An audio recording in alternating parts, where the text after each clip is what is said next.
오늘 우리가 잘 아는 말씀 마태복음 5장은 그 예수님의 산상순으로 많이 알려진 그리고 모든 교단뿐만 아니라 이단들도 감히 이 산상수는 마태복음 5장, 6장, 7장으로 이러는데 이단들도 성경을 그래도 이게 같이 끼고 있는 이단들도 그 성경 전체를 인정하지 않지만 특별히 산상수만큼은 그들도 인정하지 않을 수 없는 그 정도로 권위가 있는 아주 모든 성경이 권위가 있지만 특별히 권위가 있는 예수님께서 친히 하신 말씀이기 때문에 굉장히 중요한 말씀이다. 라고 볼 수가 있어요. 자, 그래서 오늘은 그 마태복음 5장에 대한 말씀으로 우리가 지금 살펴보고 있는데 오늘 우리가 잘 아는 말씀대로 그렇게 시작을 하고 있어요. 너희는 세상의 소금과 빛이 되라. 그렇게 얘기하고 있어요. 너희는 세상의 소금이니. 그리고 그게 이제 13절에 나오고 14절에 보게 되면 너희는 세상의 빛이라 그랬습니다. 그래서 오늘 그 예수님 말씀 속에서 우리에게 원하는 것은 우리가 빛을 비추는 삶을 살기를 원합니다. 어두컴컴할 때 우리가 길을 갈 때 빛을 이제 이렇게 환하게 해놓고 우리가 가는 게 참 중요하겠죠. 마찬가지로 세상은 온통 어둠이었어요. 그러나 예수님께서 오시면서 빛이 비치기 시작했던 것처럼 세상은 온통 어둠 속에 있는데 여러분들이 그곳에서 빛을 비칠 수 있는 그러한 귀한 또 우리가 성도가 되어야 되지 않겠는가 생각합니다. 예수님은 그걸 얘기한 거예요.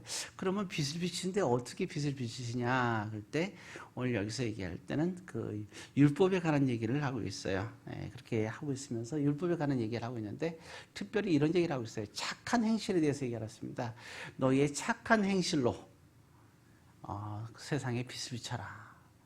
그러면서 이제 착한 행실을 얘기하면서 율법에 관한 얘기를 이렇게 하고 있는데 오늘은 특히 5장에서는 그 율법 중에서 3가지를 특별히 이제 강조하고 있어요. 한 3-4가지 정도로 이렇게 5장에서 이제 본다. 3개 정도. 자, 그러면 먼저 보게 되면 자, 여러분 십계명을 가만히 보게 되면 4계명이 뭐냐면 우리가 안식일을 거룩히 지키라 하는 말씀이죠. 그렇게 하는데 그럼 그 위로 10계명을 이렇게 우리가 나눠서 보면 4계명을 딱 옆으로 나눠서 봐요. 그러면 위에는 1계명부터 3계명까지잖아요. 그리고 그 밑으로는 5계명부터 10계명입니다. 10계명 이렇게 나눠져 있어요. 1계명부터 3계명의 대상은 누구예요? 하나님에 대한 겁니다. 그리고 5계명부터 10계명까지는 사람에 대한 거예요. 그래서 우리가 사람에 대한 것이다. 성경에 보면 내 이웃을 사랑하라 그랬잖아요, 그렇죠? 자, 그러면 오늘 3가지 계명을 얘기하는데 먼저 우리가 보면 하나님께 대한 계명이 하나 나와 있고, 그리고 또 보면은 이제 이웃에 대한 계명이 2가지가 나와 있어요. 자, 그럼 먼저 이제 이 중에서 하나님께 대한 계명을 얘기하겠는데. 우리가 참 약간 오해스러운 부분이 있을 수가 있는데 거기 일단 33절의 내용입니다. 마태복음 5장 33절. 자, 우리가 마태복음 5장 다 펴 있죠. 33절 같이 한번 읽습니다. 또 옛사람에게 말한 바 헛맹세를 하지 말고 내 맹세한 것을 주께 지키라 했던 것을 너희가 들었으나 이렇게 나오죠. 그러면서 맹세하지 말라는 얘기가 나오는데요. 자, 참 이게 이 말씀이 나오는데 처음에 그냥 이걸 보면서 그랬어요. 쭉 보니까 맹세하지 마라. 도무지 맹세하지 말라. 예, 아니요라고 얘기하라 그랬거든요. 그래서 그런가 보다 생각을 했어요. 근데 보니까 그러면 사실은 그렇잖아요. 우리가 믿음 생활을 할 때 하나님의 성경을 통해서 하나님께서 우리에게 주신 말씀이 있잖아요, 그죠? 그리고 뭐 요한복음 15장도 보게 되면 말씀을 안 지켜도 되느냐라는 게 아니라 포도나무 가지 얘기하면서 가지가 이게 나무에 붙어 있어야 그래야지 살아있고 열매를 맺을 수 있다 얘기했단 말이에요. 그러면서 그게 가지가 나무에 이렇게 이제 이렇게 붙어 있는 게 뭐냐? 나의 계명을 가지고 지키는 자가 가지가 나무에 붙어 있는 것이다. 이렇게 얘기를 했어요. 그러니까 하나님께서 원하시는 뜻대로 우리는 살아야 된다는 얘기를 하고 있는 거예요. 근데 여기 본문에 보면 맹세하지 말라 이렇게 나왔단 말이에요. 그래서 이게 뭔 소리일까 생각해 봤더니 한 가지 눈에 확 들어오는 게 있었어요. 33절에 보니까 자, 맹세하지 말라가 아니라 첫 번째 말씀 뭐였어요? 30 첫 번째 보게 되면 자세히 보세요. 또 옛사람에게 말한 바 무엇을 하지 말고 그냥 맹세가 아니고 헛맹세를 하지 말라는 거예요. 이게 악하다는 거예요. 예, 헛맹세. 하나님 제가 이렇게 하겠습니다. 이게 서원이잖아요. 그러니까 서원도 헛서원하지 말고 우리가 주님 말씀대로 사는 대로 우리가 헛되게 우리는 하나님께 순종하며 살아야 되잖아요. 성경 전체는 우리에게 순종에 대한 걸 얘기하고 순종이 우리에게는 얼마나 큰 믿음의 축복입니까? 그잖아요.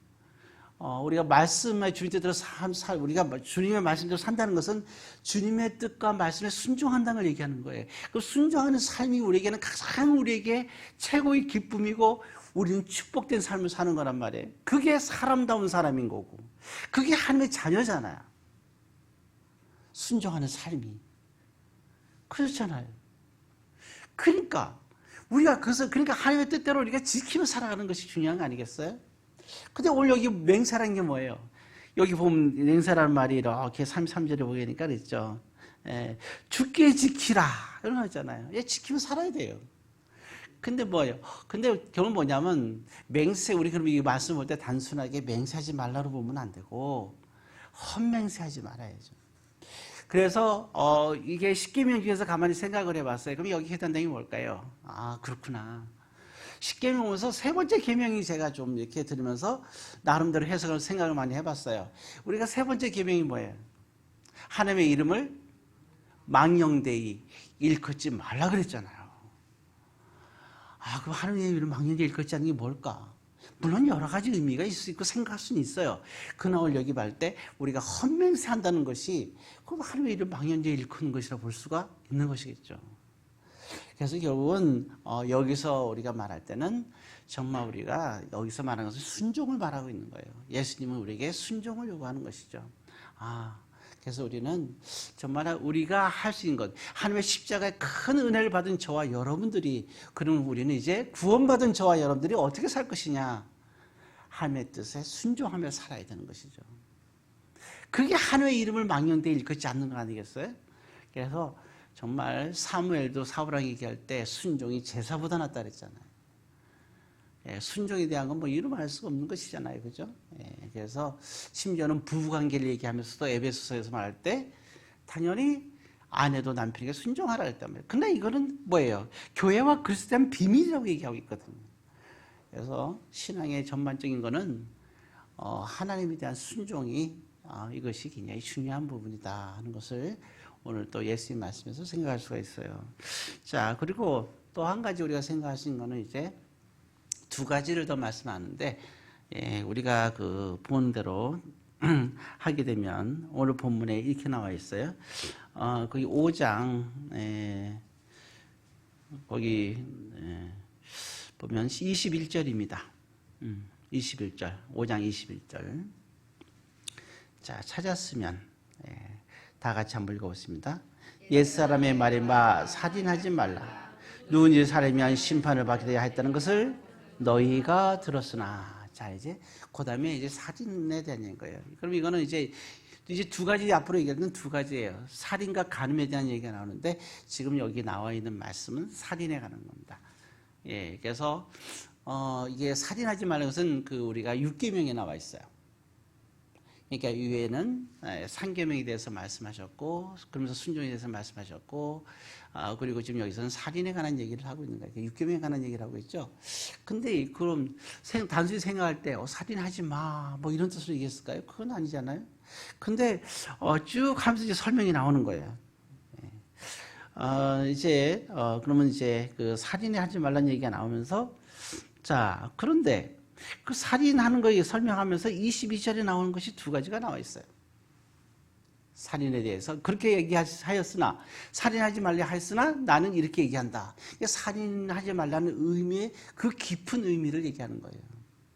그래서 이 십계명은 우리가 단순하게 뭐 하라 하지 말라로 이렇게 쉽게 생각할 부분이 아니에요. 왜냐하면 22절에 보니까 이렇게 나와 있잖아요. 자, 읽습니다. 나는 너에게 이르노니 형제에게 노하는 자마다 심판을 받게 되고, 형제를 내가 나가라 하는 자는 공회에 잡혀가게 되고, 미련한 놈이라는 자는 어디에 들어가요? 지옥불에 들어가게 된다 그랬어요. 지옥에 가나 지옥불에 들어가나 똑같은 얘기예요. 지옥은 불연못으로 되어 있으니까 지옥불에 들어간다고 나와 있거든요. 지금 이게 뭘 얘기했냐면 살인에 관한 얘기하는 거예요. 그러면 여기서 될 때 살인에 관한 설명을 이제 예수님께서 명확하게 왜 살인하지 말라고 했는지 이유가 나오는 거예요. 그럼 형제에 대해서 뭐 하지 말라 했어요? 일단 화내지 말고, 그렇죠? 그 다음에 나가라. 그 말도 잘 모르니까 다시 설명했죠. 그 밑에, 그죠? 뭐라 그랬을까? 형제를 미련한 놈이라고 하지 말라고 나와 있어요. 예, 그게 결국 뭐예요, 이게? 이웃을 뭐 하라는 거죠? 그렇죠. 이웃을 사랑하라는 거예요. 레위기 말씀에도 말씀하잖아요, 그죠? 레위기 말씀에서 얘기할 때 너희는 거룩하라 19장 얘기하면서 또 하면서 거룩하라고 하면서 그 다음 또 계속 얘기하시는 말씀 중에 나온 게 뭐예요? 내 이웃을 사랑하라는 거예요. 심지어는 이런 말씀이 또 마태복음 19장 19절에 이런 말씀이 나오고요. 갈라디아서 5장 14절, 로마서 14장 10절에도 나오는 거예요. 심지어는 이렇게 나왔어요. 온 율법은 내 이웃을 사랑하기를 내 몸과 같이 하라 하신 말씀에 이루었나니, 이렇게 나와 있거든요. 모든 율법을 다 포함해서 하나로 합축하면 이웃을 내 몸과 같이 사랑하라, 이렇게 얘기할 수 있다는 거예요. 이게 우리가 이게 이웃을 사랑한다는 것, 그러니까 살인하지 말라는 얘기가 나오는 것도 내 속에서 이 이웃을 사랑한다는 얘기하고 있단 말이에요. 그럼 우리는 이제 생각을 해봐야 돼요. 이웃에 대한 생각을. 오늘 여러분들 옆에 있는 분이 좋은 이웃입니다. 자, 우리 서로 한번 이렇게 웃으면서 성도님은 좋은 이웃입니다. 한번 우리 한번 인사하기 바랍니다. 표정이 안 좋은 이웃인 것 같아요. 좋은 이웃이죠. 예. 이웃도 그런 게, 좋은 이웃도요, 좋은 이웃이고 나쁜 이웃이 있고요. 신경 쓰이는 이웃이 있고 박해하는 이웃도 있고 그런 거예요. 자, 그래서 일단 그렇잖아요. 자, 근데 이게 지옥불에 들어간다는 거예요. 이게 참 무서운 거예요. 이웃을 사랑했는데 사랑하지 않으면 지옥불에 들어간대요. 이게 그냥 제가 얘기한 게 아니라 말씀이 나와 있는 거니까. 그러면 이웃을 사랑한다는 게 뭐냐? 이 구절 나와 있잖아요. 그죠? 예. 그럼 지금 여기 보니까 일단 뭐라 했어요? 화를 내는다 했잖아요. 이웃에게 노하는 사람, 노하지 말라. 이웃에게 화내지 말라. 여러분, 살인하지 말라는 속에는요, 이게 그냥 예수님께서 우리 힘들게 하려고 이렇게 말하려고 하는 게 아니라 하나님의 진심이 담겨 있는 거예요, 우리한테. 예. 하나님의 진심. 우리에 대한 하나님의 정말 사랑이 담겨 있는 거예요. 예수님은 생각해 보세요. 저와 여러분들이 큰 죄를 졌잖아요. 그리고 우리가 하나님과 우리 사이에 왼수지가 됐어요. 우리 큰 잘못을 지고 죄를 졌으니까 회개하지도 않았잖아요. 그리고 우리 하나님을 부인하고 하나님을 저주까지 하고 하나님을 핍박했잖아요. 예수를 핍박하고 우리는 살았어요. 지금은 아니지만 말씀도 모르고 하나님도 모르고 그렇게 살았단 말이에요. 그런데 예수님은 저와 여러분들 한 번도 책망하지 않으시고 그냥 말없이 털 까는 어린 양처럼 십자가의 길을 걸어가셨어요. 화내지 않으셨어요. 살인하지 말라. 6계명 뭡니까? 화내지 말라는 거예요. 내가 너에게 화를 안 내고, 그렇잖아요. 털 깎는 어린 잠잠하게 십자가의 그 길 간 거예요. 예수님은 저와 여러분들의 죄를 감당한 거예요. 그럼 우리한테 너 왜 죄 졌니? 화를 내고 질 수도 있는데도 전혀 화를 안 냈잖아요. 혹시 여러분들이 예수 믿고 다 나오 이제 예수 믿고 구원받아야지, 십자가를 믿고 나는 이제 모든 죄 용서함 받는구나, 감격이 겨워서 이제 우리가 회개하고 신앙 고백하고, 그리고 우리가 다 성도 앞에서 세례를 받는단 말이에요. 그리고 성령님이 우리에게 임하는 것을 다 여러분들 체험하셨잖아요. 다 그럴 때 잠을 자고 내 예수님이 나타났고 너 그때 왜 잘못했어? 이렇게 하셨나요? 꿈속에서? 저는 그런 일이 없었고 그런 일만 한 번도 못 들어봤어요. 예수님은 아무 화를 내지 않고 우리를 용서해 주셨습니다. 용서는 화내면서 한 용서가 아니에요. 막 그래 내가 너 용서해 줄게. 그게 용서가 아니죠. 용서에는 화가 없어요. 화를 내지 마. 그것이 이웃을 사랑하는 겁니다. 근데 우리는 작은 것에도 화를 내요. 목소리가 커졌는데도 화를 안 내고 있대. 목소리가 아주 딱딱하고 까다로운데 화를 안 내고 있대요. 그러지 마세요. 화내는 거예요. 표정은 새뿌리게 가지고 막 이렇게 굳어 있는데 화를 안 내고 있대. 왜 그러세요? 화내는 거예요. 눈에 힘을 주고 있어요. 화를 안 내고 있대. 마음으로 욱욱거리고 있어요. 화를 안 내고 있대요. 표현 안 하니까 안 해요. 화내는 거예요. 예, 화를 내지 마세요. 우리가 성령 하나님께서 그랬잖아요. 성령 하나님이 우리에게 임하시면 우리가 뭘 받아요? 권능을 받는다 그랬어요. 사람들은 화를 낼 수밖에 없어요. 그러니까 술을 마시고 담배 피우고 뭐 별걸 다 해요. 마약도 하고. 그러나 우리는 성령 하나님이 우리에게 임했기 때문에 우리는 권능을 가진 사람들이에요. 그러니까 우리가 화가 날 상황에도 화를 안 낼 수 있어요. 우리가 마음만 먹으면 돼요. 마음만 먹으면 돼요. 그럼 화가 안 날 수 있어요. 살다 보면 화낼 일이 많을 수 있어요. 근데 화낼 일이 많아서 화를 내는 게 아니라 내가 화를 안 내려고 하지 않았기 때문에 화를 내는 거예요. 그건 다른 거예요. 왜 화를 안 내요? 예수님께 그러셨잖아요. 화내지 말라고. 모세를 통해서 우리에게 가르쳐주잖아요. 출애굽기에서, 신명기에서, 십계명을 통하여 살인하지 말라고. 그 말이 뭐라고요? 화내지 말라고. 예, 이게 중요한 겁니다. 하나님은 화를 내지 않는 사람을 통해서 크게 역사하세요. 왜 하나님께서 수많은 사람 중에서 출애굽시킬 때 모세를 통하여 400년의 역사 속에서 이스라엘을 구원시킬 때 모세를 지도자로 세웠느냐? 민수기에 정확하게 나왔어요. 모세는 어떤 사람이에요? 온유한 사람이라 했어요. 모세보다 온유한 사람이 없다고 얘기했어요. 온유하다는 건 뭐예요? 화를 안 내는 걸 말하는 거예요. 그래서 화내지 말라. 그 살인하지 말라는 그 의미를 얘기해 주는 거예요. 내가 상대방이 화내면 상대방도 나에게 화를 내요. 나를 화를 낸 사람도 나에게 화를 낸 사람도 내가 1년간 그 사람에게 화를 안 내면 그 사람이 감동받아요. 그래서 그 사람도 화를 안 내기 시작할 겁니다. 예. 이 사람이 분명 화를 내야 될 텐데도 겪어봤더니 분명 화를 내는 상황인데도 이 사람이 화를 안 내는 거예요. 신기한 거죠. 너 왜 화를 안 내니? 알고 보니 예수를 믿는 사람인 거. 그리고 예수님 말씀에 또 하나님 말씀에 살인하지 말라. 화를 내지 말라. 전에는 너희가 살인하지 말라는 얘기를 들었으나 화를 내지 말라. 말씀이에요. 자, 어떤 상황 속에서도 여러분 우리는 화를 안 낼 수 있어요. 사람들은 그래요. 화가 나는데 화를 안 내면 병에 걸린다 그래요. 그거는 성령 하나님이 임재하지 않은 사람들 얘기고 성령 하나님이 임재하는 사람은 더 건강해져요.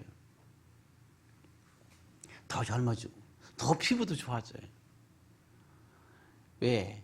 여러분 하나님의 능력이잖아요. 우리 피부를 만든 사람이 누구예요? 하나님이에요. 우리를 건강하게 만든 사람은 누구예요? 하나님이에요.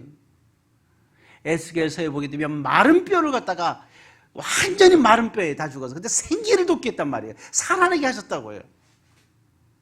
그 말씀이 나와요. 보니까 어제 이렇게 나온데 보니까 바다의 온도가 심상치 않다고 나오더라고요. 21도가 넘었다고. 그죠? 모든 온도가 역대 최고의 온도가 라서 온난화가 심각하게 더 된다고 얘기를 하면서 나오더라고요. 그럼 어떻게 여러분 이거 온도를 다시 낮출 수 있을까요? 사람들은 못해요. 하나님만 하시는 거예요. 못한다고요? 아니요, 하실 수 있어요. 낮추고 싶으면 우리는 어떻게 돼요? 화를 내지 말아야 돼요. 우리가 하나님 마음에 들면 계속 기도하면 하나님 응답하시잖아요. 네. 어쨌든 우리가 그래서 일단 화를 내지 말고 그 다음에 또 한 가지가 있어요. 나가라. 미련한 놈이다. 상대에게 뭐 하는 거예요? 미련한 놈이라고 하는 거예요. 너 미련해. 이 부분입니다. 우리 참 상대를 미련하게 볼 때가 많이 있어요. 근데 이것이 살인자가 되는 거예요. 미련해. 너 왜 그랬어? 이 부분이죠. 시대가 많이 바뀌었어요. 어떤 책을 보면서 한번 얘기했지만 그런 얘기가 나오더라고요. 그렇게 생각을 참 의아하기도 했어요. 아이들 공부를 가르칠 때도 그렇고 우리 다 아이들도 자녀를 둔 사람들 아니에요? 그럼 학교에 애들 다니는데 누구나 부모 마음 똑같지 않아요? 자녀들이 공부를 잘하기를. 근데 잘할 수 있나요? 우리 아이 굉장히 똑똑한데 공부만 못해요. 근데 공부에 박스로 우리 아이를 갖다가 평가할 수는 없다고 저는 생각을 해요. 뭔가 자랑을 주셨겠죠. 그렇잖아요? 그런 것 같아요. 근데 그걸 우리가 쉽게 평가할 수 없죠. 그러나 그런 생각이 들어요. 공부하는 무리에 가게 되면 예를 들어서 저는 몇 점 맞는지 몰라요. 점수를 물어본 적도 없어요. 학교는 행복하게 다니면 되니까. 그런 게 있잖아요. 성적이 행복수는 아니잖아요. 그런 게 있잖아요. 뭔가 열심히 하면 되겠죠. 그런데 그러거든요. 얘기하다 보면 부모들의 모임 속에서 하는 얘기한 게 있잖아요. 우리 아이는 몇 점을 맞았어.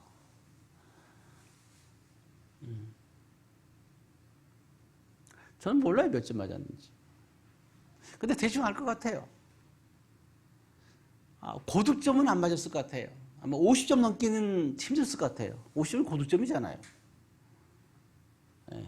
50점 이상은 안 맞았을 것 같아요. 그러면 어떻게 표현할까요?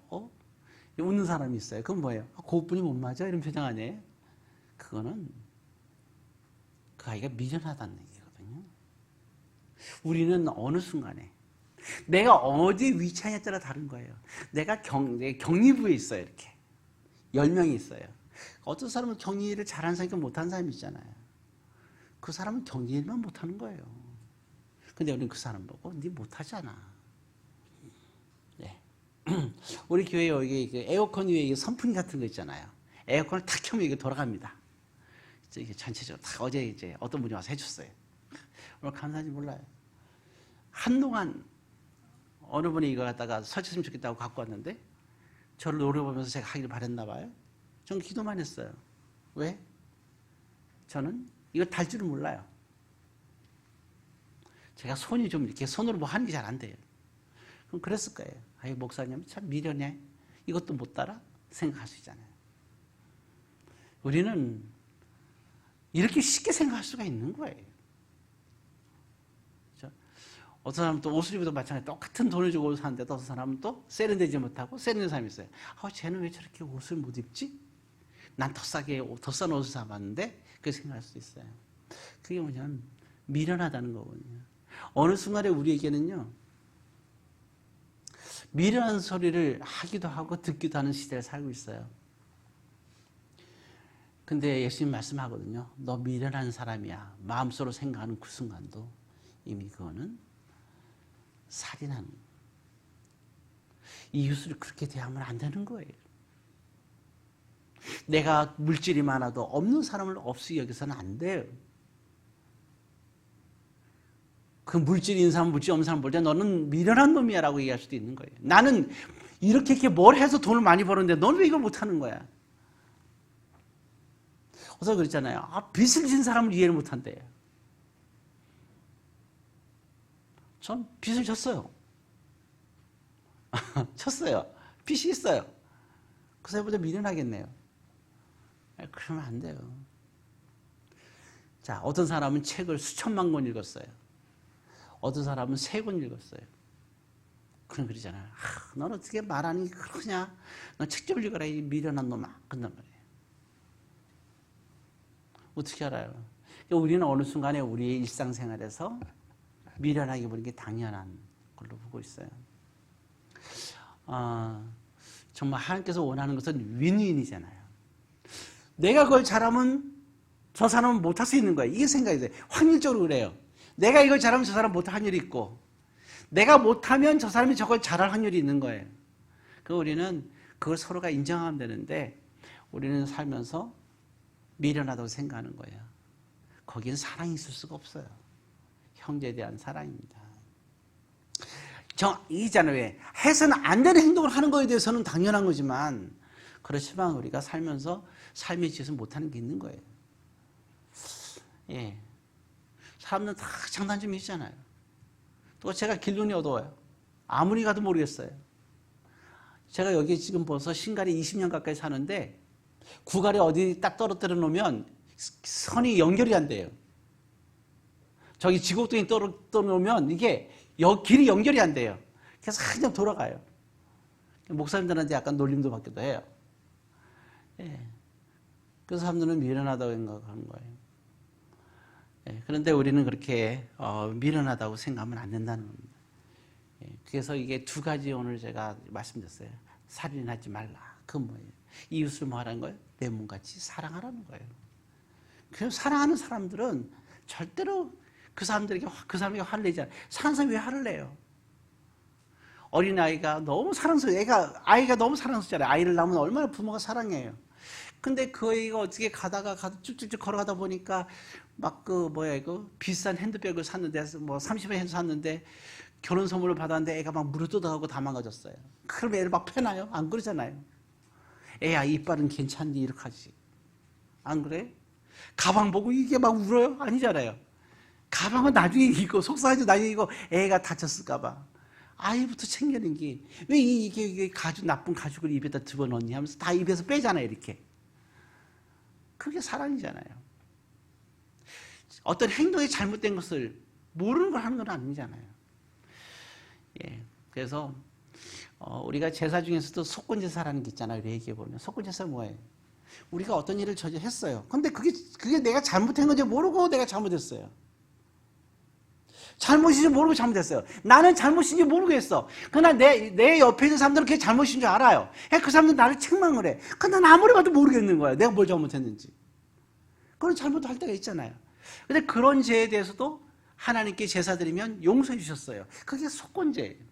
하나님이 이렇게 철저히 5가지 제사는 우리에게 하나님이 우리에 대한 사랑을 얘기하는 거예요. 난 너희 이런 모든 5가지 제사에 대해서 물론 감사도 하나 있지만 너희들에 대해서 너희가 나에게 감사하는 건 난 받고 너희가 나한테 감사하면 나는 너희가 다 감사하는 그것을 마음을 내가 너희들의 마음을 받을 거야. 그리고 4가지의 그런 3가지의 너희들이 나에 대해서 잘못한 걸 나한테 빌면 난 다 용서해 줄 거야. 제사의 의미는 그거예요. 용서해 주겠다는 거예요. 하나님이 용서해 주기 위해서 제사 제도를 만들었어요. 오늘 예배를 통해서도 용서해 주는 회복의 역사가 있어요. 그래서 예배는 너무 중요한 거예요. 신령과 진정의 예배는 그 안에는 하나님의 용서가 있기 때문이에요. 그러니까 너희도 내가 한 것처럼 용서하라. 나처럼 그러잖아요. 그래서 오늘 할 때 첫 번째 살인하지 말라 속에서 우리가 깊이 깨달은 것은 이웃에 대한 사랑이고 구체적으로 예수께서 말씀하셨다는 거예요. 글쎄요. 보니까 벌써 이제 한 가지만 했는데도 시간이 많이 갔습니다. 예, 그 다음에 또 한 가지 얘기는 이제 거기 이제 나오는 말씀인데 27절에 나오는 말씀이에요. 27절 한번 읽겠습니다. 같이 했습니다. 또 간음하지 말라 했다는 것은 너희가 들었으나 하면서 이게 나옵니다. 그래서 이 말씀은 오후에 저와 여러분들이 같이 나눌 거예요. 오늘 여러분 한 가지 분명히 기억할 것은 살인하지 말라 이 속에는 하나님이 우리에 대한 사랑 그리고 하나님이 우리를 사랑했듯이 우리도 이웃 간에 사랑해야 될 것을 얘기하고 있다는 것을 꼭 기억하면서 다시는 이제는 서로에 대해서 우리가 원망하지도 말고 그리고 미련하다고 생각하지도 말고 화를 내지 않는 온유한 성도들이 다 되기를 바라고요. 온유한 자가 차지할 땅의 기업을 다 받으시기를 주의 이름으로 권면드립니다.